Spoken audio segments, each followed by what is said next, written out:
Daily taste the daily. Anvesh కి గరికపాటి నరసింహారావు గట్టిగా counter ఇచ్చారు. అన్వేష్ పిచ్చి ప్రేరేపణలను తన అభిమానులే చూసుకుంటారన్నారు. అలా మాట్లాడే వాడిని అభిమానులు విడిచిపెట్టారన్నారు. 10 మంది వాడిపై ఉమ్మేస్తే తప్పకుండా మారి తీరుతాడన్నారు. ఏ మచ్చా లేని వారి పట్ల బురద జల్లేలా మాట్లాడితే వారు ఊరుకుంటారేమో గానీ తాను తన అభిమానులు ఊరుకునేది లేదన్నారు గరికపాటి నరసింహారావు. ఒక నేరస్తుడికి 10 సంవత్సరాలు శిక్ష పడినా వాడు మారతాడో లేదో చెప్పలేం. కానీ 10 మంది ఈసడించుకుంటే 10 రోజుల్లో మారతాడు. వాడు ఖచ్చితంగా 10 రోజుల్లో మారతాడు. ఆ ఈసడించుకునే ప్రవృత్తి కూడా రావాలి. మొహం మీద ఉమ్మేస్తాం, వీధిలోకి ఎలా వచ్చావు, నువ్వు చేసింది ఏంటి అని అడగాలి ఖచ్చితంగా. లేకపోతే ఎలాంటి బురద జల్లుతున్నారు ఇక్కడ, ఏ మచ్చ లేని వాళ్ళ మీద ఎలాంటి బురద జల్లుతున్నారు ఇక్కడ. వ్యక్తిత్వాలని ఖూనీ చేసేసేలాగా మనం సహిస్తూ ఉంటాం చక్కగా. ఎందుకంటే మనకెందుకు. అయినా నేను మొహమాటం లేకుండా చెబుతున్న సందర్భం వచ్చింది కాబట్టి నా విషయంలో మాత్రం నా అభిమానులు ఎవరు ఎప్పుడూ సహించలేదు. పెట్టాల్సిన రేవు పెడుతూనే ఉన్నారు. మొత్తం అంతా హాయిగా శుభ్రంగా పెడుతూనే ఉన్నారు. మొత్తం శత్రుపక్షం వాళ్ళు పారిపోయేలాగే పెడుతున్నారు. అనుమానం వెళ్ళ సోషల్ మీడియా కామెంటరీలో కూడా మందే పైచి అనుమానం ఏమీ లేదు. ఇక్కడ ధర్మానికి నిలబడతారనే విషయం తెలిసింది. మీకు అందరికీ సాధారణంగా నమస్కారం చేస్తున్నా. నాకేం మొహమాటం లేదు. స్పందించాలి. ఇష్టం వచ్చినట్టు మాట్లాడితే నమ్మడమే. ఏది పడితే అది. అలా కట్టుబడినప్పుడే ధర్మం లోకంలో నిలబడుతుంది.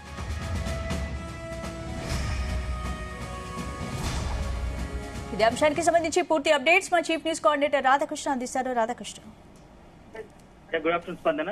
గత వారం 10 రోజులుగా తెలుగు రాష్ట్రాల్లో, ముఖ్యంగా తెలంగాణకు సంబంధించి, అదేవిధంగా ఆంధ్రాలో ఈ యొక్క ఏదైతే శివాజీ చేసిన వ్యాఖ్యల తర్వాత అనేకమైన పరిణామాలు, అనేక మంది ఆ వ్యవహారంలో శివాజీ మహిళల దుస్తుల పట్ల చేసినటువంటి వ్యాఖ్యలతో పెద్ద ఎత్తున దుమారం రేగింది సంగతి తెలిసింది. సో దీంట్లో ఎవరికి వాళ్ళుగా 2 వర్గాలుగా చీలిపోయి ఆ మహిళల దుస్తులపై ఎవరికి వాళ్ళకు సమాధానం చెప్పుకుంటూ వారు వివరించుకునే ప్రయత్నం చేశారు. సో పెద్ద ఎత్తున దుమారం రేగింది శివాజీ వ్యాఖ్యల తర్వాత.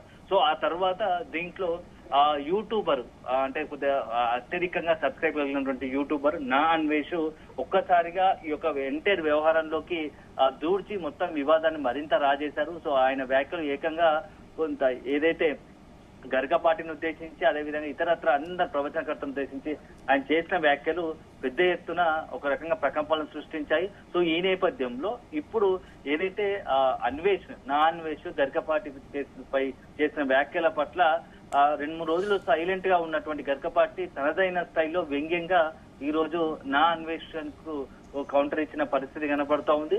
సో వచ్చినట్టుగా హిందూకు సంబంధించిన సాంప్రదాయాలు, హిందూకు సంబంధించినటువంటి మత ఆచారం పట్ల ఎవరికి వాళ్ళుగా ఇష్టానుసారంగా మాట్లాడితే ఎవరు ఊరుకోరు. అందులోనూ తనలాంటి ప్రవచనకర్త, ఎందుకంటే గరికపాటికి సహజ సిద్ధంగానే అతను హాస్యము, అదేవిధంగా ఒక సందేశాత్మకంగా కలిపి ఆ ప్రవచనాలు చేస్తూ ఉంటారు. ఎంతో మంది అతనికి గరికపాటికి సహజ సిద్ధంగానే ఎంతో మంది యూట్యూబ్ లో కావచ్చు, సహజంగా అతను ఎక్కువ మంది ఫాలో అవుతూ ఉంటారు. ఎందుకంటే హాస్యభరితంగా, వ్యంగ్యంగా తను చెప్పాలనుకుంది ముక్కుసూటిగా, ఎలాంటి మొహమాటం లేకుండా ఉన్న విషయాన్ని స్పష్టంగా చెప్పగలిగే ఉన్న దాంట్లో ప్రస్తుతానికి గరికపాటి ఉన్న ప్రవచనకర్త. సో ఆ ప్రవచనకర్తగా ఉన్న గరికపాటికి పెద్ద ఎత్తున ఫాలోయింగ్ ఉంటుంది. సో మహిళలతో పాటు ఇతర అందరూ కూడా ఎవరైతే హిందూకు సంబంధించి మత సాంప్రదాయాలు, ఆచారాలు, లేకుంటే పద్ధతులు, పురాణాలకు సంబంధించి గరికపాటి చెప్పినవి అందరూ ఎక్కువ ఫాలో అవుతుంటారు. ఎందుకంటే చాలా మంది కొంతమంది ప్రవచనాలు చెప్తూ ఉంటే కొంతమంది బోరుగా ఫీల్ అవుతూ ఉంటారు. కానీ గరికపాటి గారికి వచ్చేసరికి మాత్రం అతను చెప్తా ఉంటే అందరూ ఇంట్రెస్టింగ్ గా, ఎందుకంటే చెలోక్తులు విసురుతూ కొంత వినేవాడికి ఆసక్తికరంగా ఉండేటట్టుగా తన ప్రవచనాలను చేస్తూ ఉంటాడు. ఇలాంటి సమయంలో ఇప్పుడు గరికపాటిని నా అన్వేష్ ఇష్టానుసారంగా మాట్లాడడం పట్ల తీవ్రంగా రియాక్ట్ అయ్యాడు. ఇట్లాంటి తనలాంటి ప్రవచనకర్తలు కావచ్చు, హిందూకు సంబంధించిన సంప్రదాయాల పట్ల ఎవరైనా మాట్లాడితే తన అభిమానులు కావచ్చు, తనకు సంబంధించినటువంటి మొత్తంగా కూడా తనను ఫాలో అయ్యే వాళ్ళందరూ కూడా వాళ్ళే చూసుకుంటారు. ఇలాంటి వాటి మాటలకు పెద్దగా స్పందించాల్సిన అవసరం లేదు.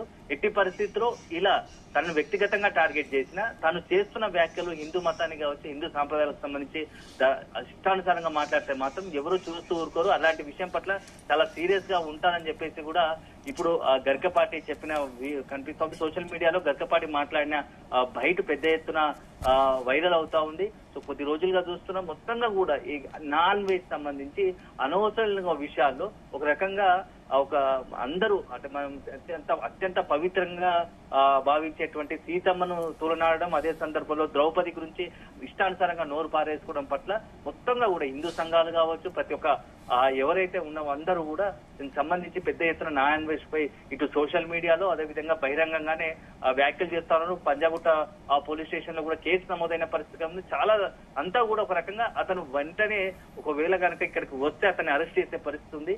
సో నాన్వేష్ విషయంలో గరికపాటి కూడా తనదైన స్టైల్లో ఇప్పుడు స్పందించడం కొంత ఆసక్తికరంగా మారింది. సో ఉన్నట్టుండి చాలా 3-4 రోజులు సైలెంట్ గా ఉన్నటువంటి సందర్భానుసారంగా నాన్వేష్ పై గరికపాటి వ్యాఖ్యలు ఇప్పుడు సోషల్ మీడియాలో పెద్ద ఎత్తున వైరల్ అవుతుందని చెప్పవచ్చు. స్పందన. Right, thank you Radhakrishna.